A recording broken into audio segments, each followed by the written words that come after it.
I'm Bethany Bowman here with GALvanize Who Not Do series. Pleased to be joined here by Kevin Kugler. Kevin, thank you so much for your time today.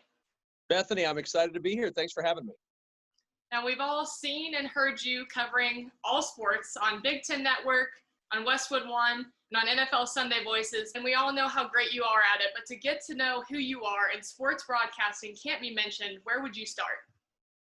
Where would I start? I always, when you talk about me outside of sports, I think you have to start with my family, because that's really what drives me to keep doing what I do. And I'm excited to, I've got a beautiful wife of 23 years. I've got two terrific daughters. One is a junior at Arizona State. One is going to be a senior in high school, and a dog who's 6 years old, who I really had nothing to do with other than purchasing from a rescue place. But, he's part of the family too.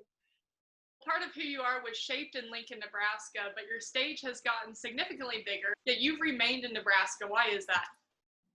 Well, that's a good question. And I don't know if I've ever been asked that before, but it was one of those situations where when I got into the business, one of the things I was concerned about was, would I be able to stay in one spot? I was really hoping that I could give my daughters and my kids sort of a base where I could go from there, as opposed to them having to trail all around the country after me.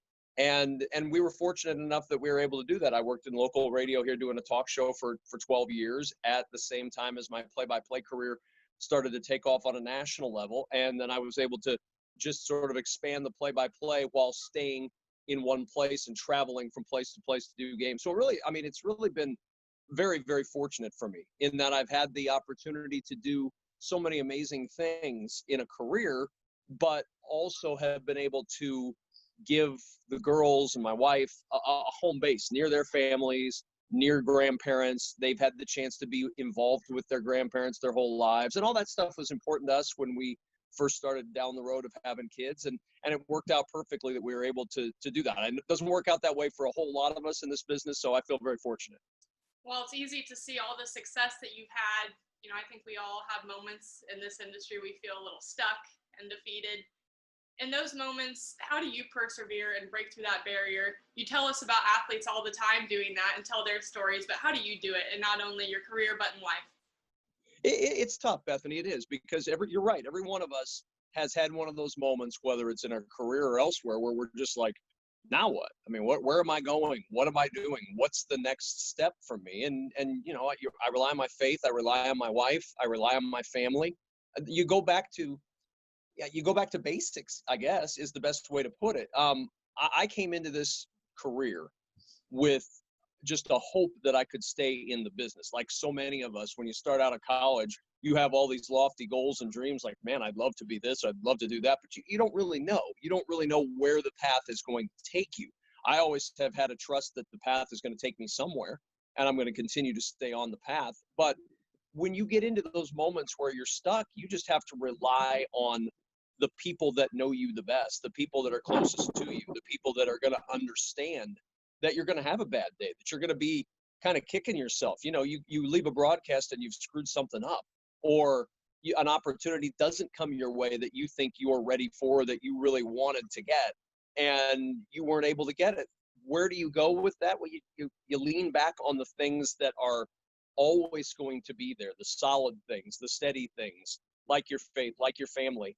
And yeah, doesn't mean you're not going to have bad times. We all do, regardless. But it does mean that you have something to lean on when those bad times come. We've been able to look up pretty much anything about anybody on Google these days, but what can we not find out about you through a Google search? Probably more things than, which is good. All the Google stuff is basically career stuff, which is great. But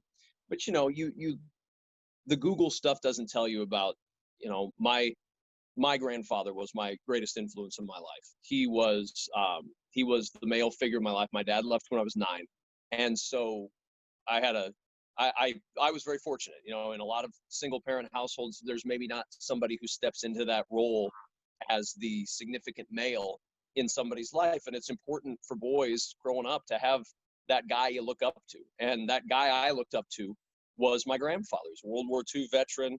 He was not a sports guy at all. He was a short little accountant. Instead of him being disappointed that I wasn't following in a business path or maybe becoming an accountant.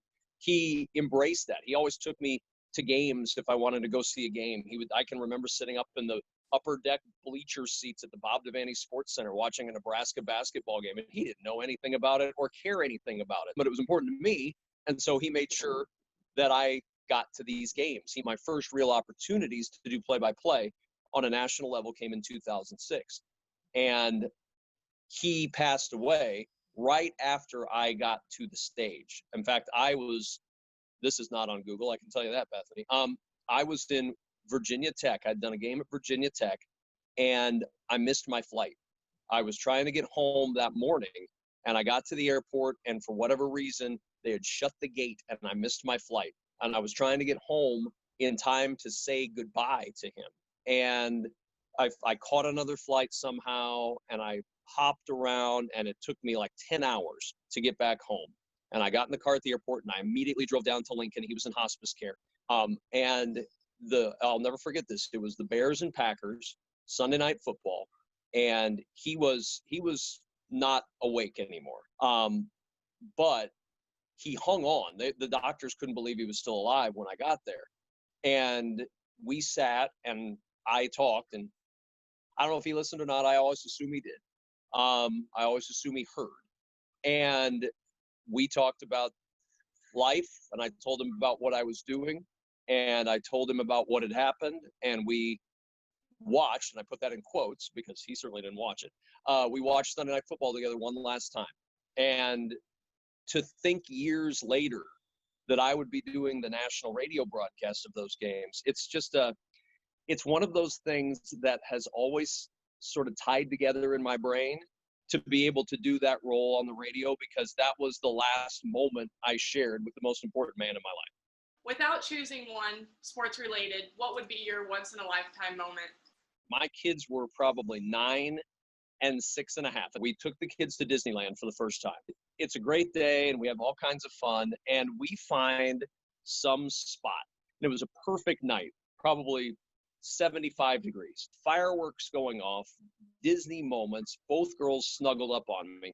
But it's one of those moments where it was just, everything felt perfect, where you get one of those moments where it's like, nobody's upset, everybody's happy, everybody's snuggly, there's an awesome fireworks show, they've had this amazing day, they've met all these princesses, which at the time was a big deal to them. And on some of my rougher days, I think back to that day a lot.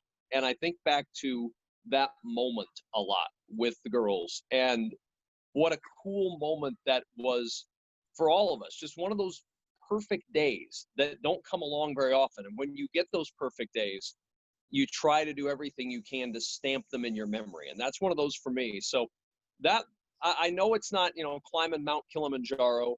I know it's not, catching a great wave at Hanama Bay, but it is, for me, it's, that was my once in a lifetime moment, because those moments don't happen very often.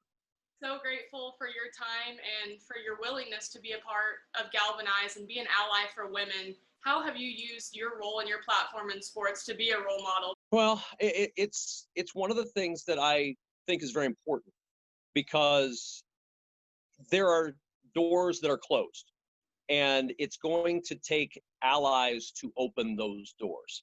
I've worked with so many talented women, whether it's Laura, who of course we all know through GALvanize, but Lisa Byington, who I've worked with for many, many years, the Big Ten Network, very talented play-by-play announcer. I'm a huge Doris Burke fan. I'm a huge Holly Rowe fan. There's just so many great women in this field, but there are so many opportunities to open that door further and to have opportunities grow for women in sports. And I'm just thrilled to see it happen for so many people. I firmly believe this. If you're a woman entering the sports field right now, there has never been a better time for you to have opportunities, whether it be management, whether it be on air, whether it be behind the scenes in a truck, whatever it is you want to do, however you want to be involved. I have never, ever seen a better time. I'm telling you, Bethany, 15 years from now, it's going to be astronomically different. I'm excited to see where it's going to go. Kevin, thank you so much. So enjoyed our conversation. I know that the viewers are going to absolutely love getting to know who you are and not just what you do. So we really appreciate your time today.